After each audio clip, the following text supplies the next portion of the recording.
Hi, everyone. Welcome to another episode of Sexual Assault Survivor Stories, the SAS podcast. I'm your host, Dave Markel, coming to you from the Long Valley Studio in Washington, Utah. I'm glad you're here, and I hope that you'll gain some new understanding and insights to what it means to be trauma-informed and how sharing our sexual assault and rape experiences are an important part of the healing process. This is episode 128, which is the concluding episode of a four-part series of my interview with Kaitlin Hurley-Fields and her father, Derrick Hurley. Derrick is the author of Antiguan Justice, A Father's Fight, which is the true crime story about his daughter's rape and their family's struggle for getting justice for Kaitlin. I'll pick up this week right where we left off with last week's part 3. Here's Kaitlin and Derrick for the final episode. What are your coping mechanisms, and what have you done to heal from all of this throughout these years? I think a lot of the time for me, if I've had any kind of intrusive thoughts, memories, anything, and it's been daytime, I have pretty well since right after the trauma done very similar things. A lot of the time I have got to just get out of wherever I am, whether it's been an apartment, the house, my room.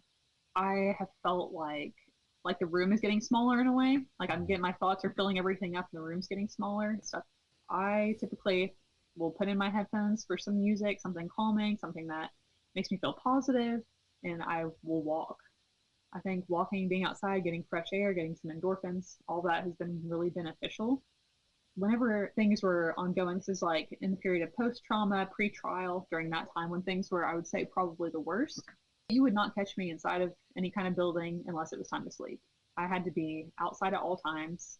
I am a pretty social person, so if I was at school, I would play soccer after school. If there was some of the med students available, I would walk around the campus. I was trying to keep my body as physically busy as I could, just be taking in different sights, get all my senses enhanced as much as I could so that I wouldn't keep falling back into my intrusive thoughts.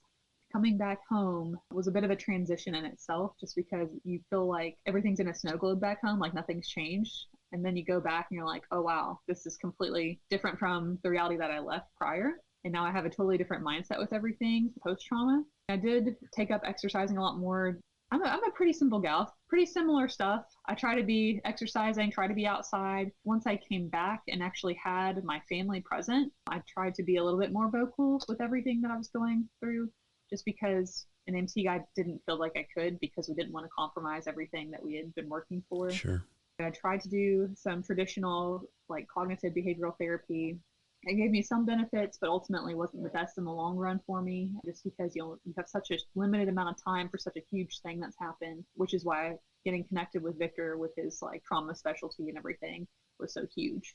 Working with him probably has been the most beneficial thing that I have done post-trauma. But I will say that there's a huge benefit as well with being connected with other people that have been through the same thing. Annie Clark, who was the advocate, met with Dad early on, came with me to my trial and everything. She, throughout this whole time, has connected me with other survivors, and I actually became really good friends with one of the people that she connected me with. It's somebody that had gone through the same thing even with a police officer 2 days after I had. Hers happened here within the United States, and we actually became friends through emailing and through Skyping. She actually came to visit me while I was in Antigua. We had our little trauma bonding week, which was pretty weirdly cool, honestly. Yeah, that's awesome. I feel like at this point in time, I don't have quite the same amount of impact negatively that I did prior, just like with the help through Victor and through all my support and whatnot, but you still have moments. And ultimately what I've learned, I think the most, is to not isolate. Yeah. Whenever I was abroad and I didn't have my support from home, I had support there, which was different because people didn't really know me the same. I had good relationships established, but I was only there for 3 years. A lot of the time, it's almost like you want to be by yourself because you're trying to protect yourself. You're trying to not put out anything negative to other people. You don't always want to tell other people. There's just a lot that goes on in your mind with all of this kind of thing. And I was really, really bad at one point in time about isolating. So my main thing now is if I am feeling some kind of way, I either will journal it, I will take a very long walk listening to music, try to like walk myself through all my thoughts. I will talk to somebody about it. And even Victor now, like I could send him a text and be like, hey, I need just a little bit to talk to you, and he would be open to it. So I think that having a good social support is probably the number one most important thing. I was going to ask that if Victor was available on an ongoing basis, if that's something that he does and whether or not that's even recommended.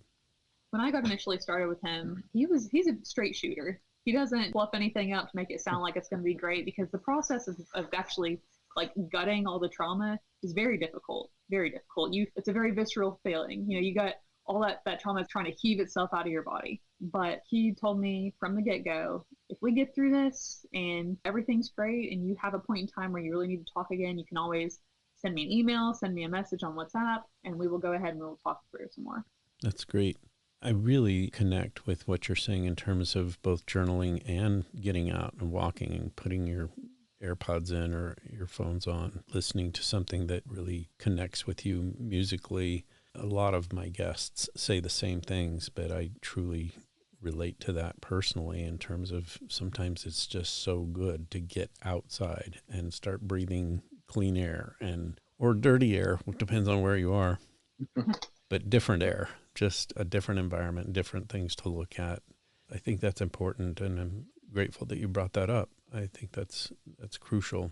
I wonder then if you do also struggle with not only those intrusive memories, which we just talked about, but nightmares. Do you have ongoing issues with that?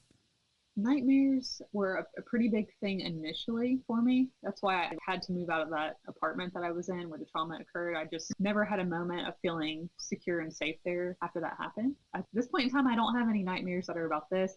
I was an inpatient nurse during the pandemic. All my nightmare stress dreams are about working in the hospital. Yeah, that makes sense too.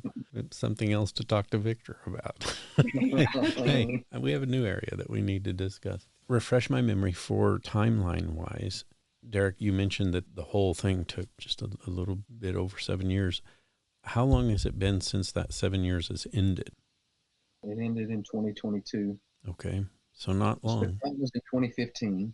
And as Kaitlin mentioned, 4 years to the date of the crime was the verdict, and then the sentencing, and then the appeals, and then the Privy Council appeal. And so, went from 2015 to 2022, 10 days short of being the 7 years is when the Privy Council gave their ruling. So it's a long time to carry stuff around. Definitely is. Absolutely. If you don't mind, I just want to comment, because Kaitlin's she's the victim, and it's incredible what she's done. People read my book and talk to me about Kaitlin, because a lot of people don't do what she did, and it's tough. And I'm just saying this for people, maybe this family members, maybe you're not the victim, maybe you're like I was, right? The father of the victim. Yeah. I did not know there was a thing such as secondary trauma or being a secondary victim. Had no idea what any of that was about, never heard of it, never thought about it until I was one. Right. And because I was having a lot of issues as well, I couldn't understand why I was having such issues. And I actually got called out by a professional law enforcement person when I was having lunch with him one day. And he asked me about how I was doing, because they were all interested in the story. I'm just telling the story. Yeah. But I guess he could pick up from me telling it that it wasn't always easy. And then he started asking me some questions, and he actually told me, you probably need to get some help. He asked me if Kaitlin was getting help. And I said, well, she's going through some traditional therapy. She's maybe on her second or third one at the time. And he says, you need to do something, because he had PTSD. He worked in child exploitation stuff, and that's really about as bad as it gets. I actually knew that something wasn't right with me. My emotions were kind of out of whack, and I just, I had trouble sleeping and stuff. So I did try to go this route. And I tried traditional therapy, picked a trauma therapist, but I'll be honest, in 3 sessions, I basically said, can we start talking about things I know that were traumatic to me? I want to get into the meat of it. I don't, it's just not what their methodology is. They go through a long practice, and it costs a lot of money, and I just stopped doing it. I paid for 4 sessions. I went to 3 and said, I'm done after 15 minutes of the third one. And just coincidentally, because I wanted to circle back to what we're talking about Victor, and I was feeling pulled into this space from all we went through. So I just kind of left my job. And as I mentioned earlier, I'm involved with some nonprofits, and I don't really have a job, but I go speak and I do these things in the space, just trying to help.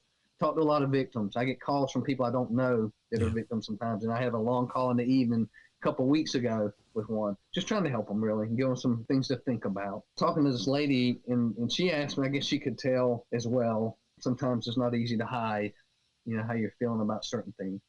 And she told me about this Victor Lyons, who's from the UK, lived in the US. Actually, there's a facility in Miami that Dade County Police uses that he started doing the trauma piece he does. It actually is funded by the police and the government. And any victims come through there with trauma get this free training, which is incredible. And there are people like him that do it. There's about 80 people in the U.S., I think, that do it, but I had never heard of it. And it was called Trauma Incident Reduction. But this lady said, I really think you should do this because it's just trauma. I mean, he focuses on PTSD. It was developed after the Vietnam War, this methodology. I thought, well, why not try it? And I just want to tell you just a tad about it because I got so educated there just learning about it. And I just had no idea. And basically, we had just a chat, and he told me about it, and I decided I'll give it a try. The way it starts, and I'm sure it's the same because it's a process, he wanted me to list every traumatic event I had in my life. Could be, obviously, Kaitlin stuff in the front of my mind, but it could be a death, and probably one that was unexpected, would hit you a little different than something maybe that's drug on, or my dad dies of Alzheimer's. It's not the same. You're grieving through that for years until they pass away. It's not really traumatic, but unexpected death, or, I've been robbed at knife point and stuff like that. Those are all traumatic incidents. Because he was explaining to me, which again, ignorant on the topic, but not so much anymore, all these traumatic things linked together in your brain. They have, of course, through research and all, they figured out. So he wants you to go through all of them that you can think of. And in the process, you're going through every one of those. I will tell you, the sessions are usually close to 2 hours, 90 minutes to 2 hours. You can go in whatever order you want. I started at the furthest back all the way up. You just deal with them. And you through this methodology, and you talk through them. And I will say, those sessions were hard for me, most of them. But boy, when I was done for the day, even after the first session, I had energy I had not had in a while. I felt great. And it was like that every session, every one of them. Until we're done. I did 6 sessions and I was done. And I would never be 100% of where I was before all this, but I'm definitely in the 80 percentile better, and I will take that because it was pretty rough going. And I think you had a similar experience, right? Yeah, mine was similar. I didn't go necessarily in chronological order. I had a lot of trauma with the pandemic, being in healthcare. Mm-hmm. There was a lot that came with that for me as well. Sure. A lot of deaths and things that were unexpected happened. We worked through a lot. My trauma that we're talking about today is the main thing. We did several sessions, several hours of work with that. There was all but one session where I felt physically better afterwards, and the only reason I didn't feel better was because you clench your teeth for about 2 hours, your jaw's going to be sore. Ultimately, huge benefits. I have not felt any kind of relief in the same way as I did after a session with him. And I'll make his information available in the episode notes for all of this in case someone wants to reach out to him, because I think that's important. You need to find what's right for you. And like we've said already, we've mentioned his name, Victor, but it's Victor Lyons, and he is available for one-on-one therapy. I think that's critical. The one thing I will say is all these things were first for us.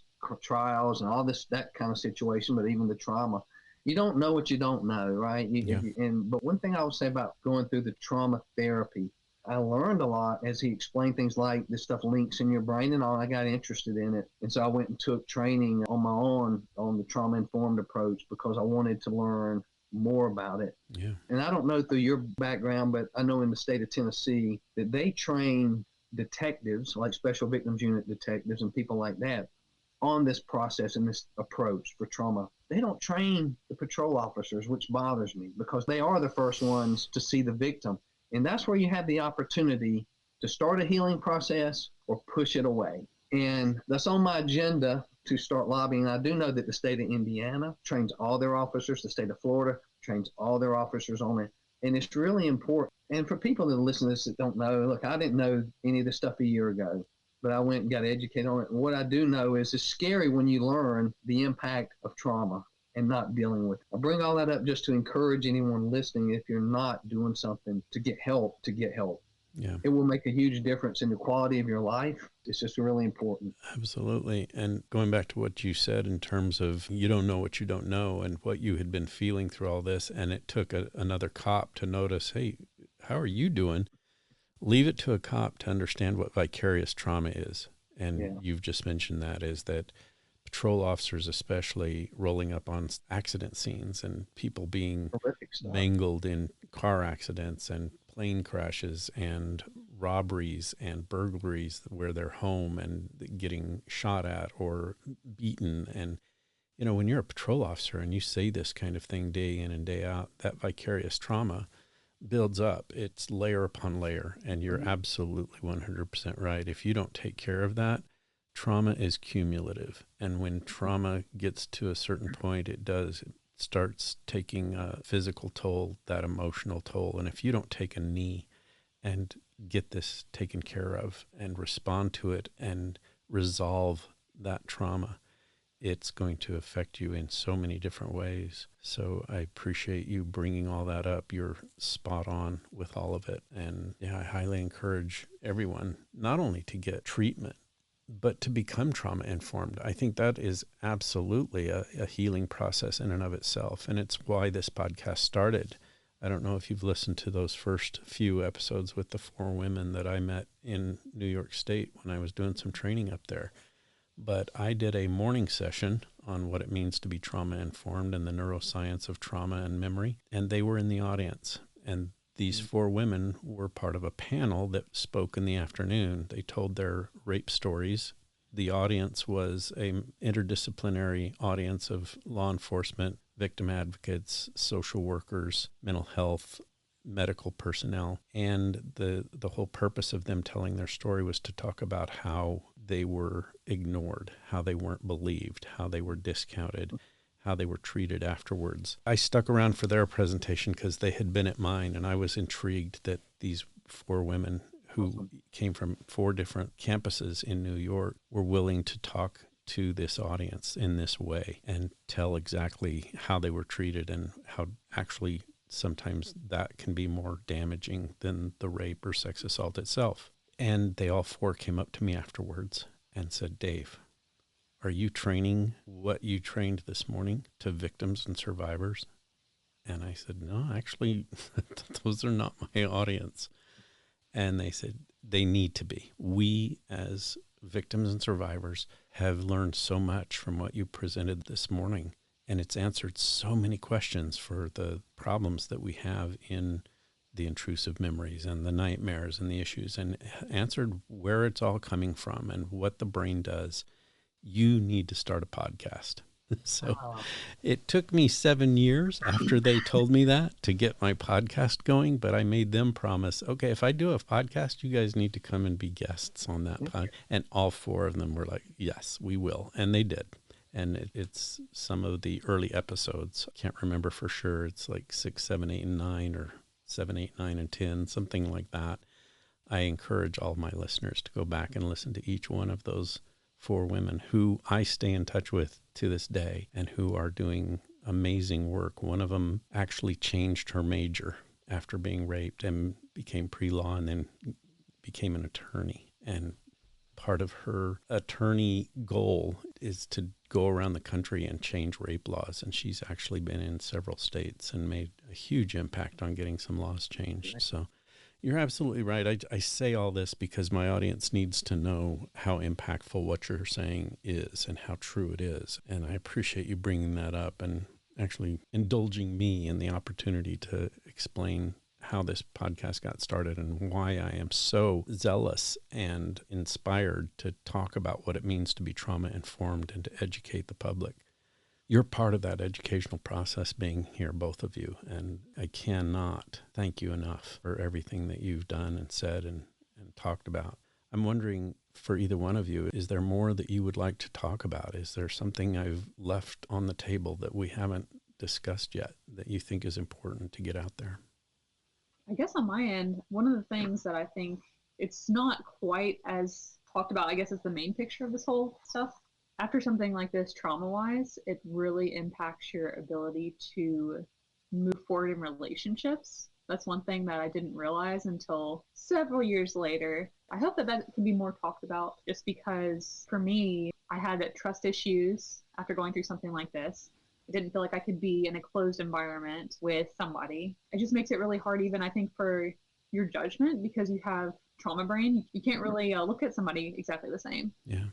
And on top of that, like in my scenario, I had zero self-worth. I dated some people post-trauma that were not good people necessarily, that did not treat me with respect, but I tolerated it at the time because I felt my lowest low. I had no physical support there from back home. So I feel like it'd be really great if there was a guidebook on how to move forward after that.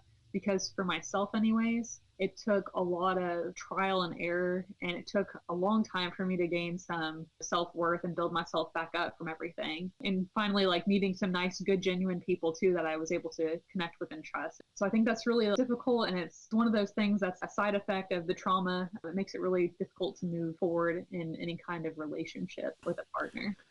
Well, there's the shame and there's the self-worth issues that you've brought up.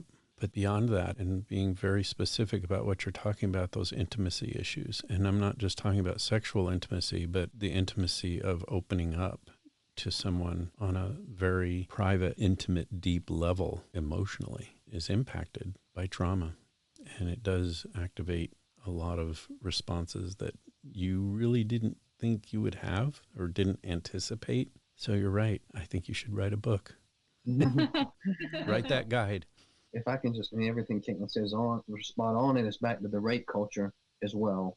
Mm-hmm. Because we don't treat this crime like any other crime. It's a crime different than any other crime. Every victim is self-esteem for a while. It's coming out of a low self-esteem, but almost because it's this taboo thing that's happened to you. Not your fault though. And it's such a odd setup because you didn't do anything wrong. It's not your fault, but now you feel this shame and this low self-esteem. It's just unfair to the person, but it's just what happens in the rape culture that we live in. It's kind of made it that way, right? To your point earlier. And it took Kaitlin a little bit to come around on that. Obviously, she's in a way different space now. It's something you worry about. And as a parent, believe me, we could see it, but you have to be sensitive talking about these things because you don't want to make it go the wrong way. We're a tight family, so obviously Kaitlin came to us when this happens. That doesn't happen all that often. No, it doesn't. And so we can have the conversations, but knowing that a lot of people don't. You need somebody to support you. Support's everything when you're going through trauma. It is. It really is. Nobody can come out of trauma by themselves, I don't believe. Well, everything I've read and studied about PTSD is that the people that develop PTSD didn't get that type of attention and care and concern and input that they needed when it's most critical. And the research shows that the best time to get support is within 24 hours of the trauma occurring. But if you can get it addressed even within the first 3 months, there is a huge impact and better chance of healing and not developing PTSD. PTSD is not inevitable. Post-traumatic stress happens to everyone who goes through trauma, but post-traumatic stress disorder, and I hate that term quite honestly, but that long-term impact is so much lessened and sometimes non-existent if the traumatized person is given the right type of support, if they're loved, if they're cared for, if they're shown empathy, and if they're directed to get that information and that trauma out early on and talk about it and get the support they need through being believed and being told that they shouldn't feel shame and given tools to not feel shame. All the research I've seen about taking care of shame has to do with self-love and recognizing I'm a valuable person. I am worthy of loving myself and being loved by others. That's a huge part of taking care of shame issues. You've brought up some great points, both of you. Again, it falls right in line with the platform that this podcast is all about. It's been an honor for me to talk to you and to have you on this show. I am so looking forward to hearing from my listeners who may listen regularly, like I said, my loyal fan base, but also people who just tune in periodically. I hope they hear these episodes. I'm looking forward to hearing what the impact is. I'm also looking forward to staying in touch with you both. Let's make sure we do that. I think we should do a follow-up episode or two somewhere down the line. I do that a lot with my guests, is check in 10, 12 months later. Let's do that and see where you guys are at and how things are going and what's happening in your lives then. I know, Kaitlin, you just recently were married, am I right? Yep. Yeah. I got married this past year. So I think that's important for my audience to hear that, in spite of the fact that the impact of trauma is deep, there is healing and there is opportunity to have those intimate, loving relationships. Congratulations. I'm happy that that happened. Thank you. Appreciate that. And I'm guessing your husband is a very supportive and kind, patient person. He is great. To be honest, within the first few dates that we had, he talked about how pro-therapy he was. And I was like, this is all the green flags I needed. Thank you very much. Tell him congratulations from me, and also tell him thank you from me for being so understanding and informed for his outlook and for the way he's taking care of you. I'm happy for you. Well, thank you. And for you, Derrick, I really appreciate Jill. I do want to say we appreciate you having us on. It's important for us. Once you decide you're going to be outspoken about it, then we want that to mean something. And so we're grateful for the opportunity. And I really appreciate your podcast. And we talk a lot about the case because you kind of need to understand what we've been through, at least at a high level, to understand the rest of it, which is about the trauma and how you get through it and all these things. You need to know what's happened to set the deck up for you to work through it, right? So this is important, though, because there's not enough of these things out there. And what I learned is there's a desperate need for this kind of stuff. So you having something like this, and I will be letting a lot of people know that they need to be following your podcast because they do need to hear these things. And not everybody's experience is like ours. The fact is you have a lot of different experiences. And so something will connect. And if they just take away some couple of things that help them, that's moving in the right direction. And that's important. Yeah. Thank you. I appreciate you. Well, thank you for your support. Thank you for being here. I really wish nothing but the best of the best for both of you and for your entire families. Can't emphasize that enough. Thank you. We wish the best for you too. You've been great to talk to. Yeah. Thank you. Thank you. I think that speaks to what it means to be trauma informed and how to ask the right questions in the right ways and to be empathic and keep your ears open instead of your mouth. It's important when you're doing something like this that the person you're talking to feels valued and that their story is important. And yours certainly is on so many levels for both of you. You both have very unique individual stories, even though it's all based on the same thing. So thank you again. We'll stay in touch. Okay, Dave. Great. Okay. I'll talk to you later. Okay. Have a good day. That does it for another episode of Sexual Assault Survivor Stories, the SAS podcast. This concludes the 4-part series of Kaitlin and Derrick's experience of getting justice for Kaitlin. These last 4 weeks have been an incredible experiential journey with Kaitlin and Derrick, and I can't thank them enough for being extremely strong, courageous, and open in describing Kaitlin's ordeal and the impact it had on Derrick and the entire Hurley family. I want to encourage each of you in my audience to read Derrick's book, Antiguan Justice, A Father's Fight. Thank you, Kaitlin and Derrick. This has been a phenomenal journey that you've allowed me to be a part of. And to each of you that has tuned in each week to hear Kaitlin and Derrick's story, thank you for being a part of the audience for this series. My hope is that you're becoming more educated and more aware of what it means to be trauma-informed. It's part of my ongoing effort to help bring justice to victims and survivors of rape and sexual assault, and to provide a platform to help in the healing process. You can do your part too. A good way to do this is to start by believing whenever someone reaches out to tell you their story of interpersonal violence, because we all know someone whose life has been impacted by rape or sexual assault. Also, please remember to give a rating for this show and to subscribe to Sexual Assault Survivor Stories. Those are just 2 other ways to help bring justice to victims and survivors and to help this podcast grow.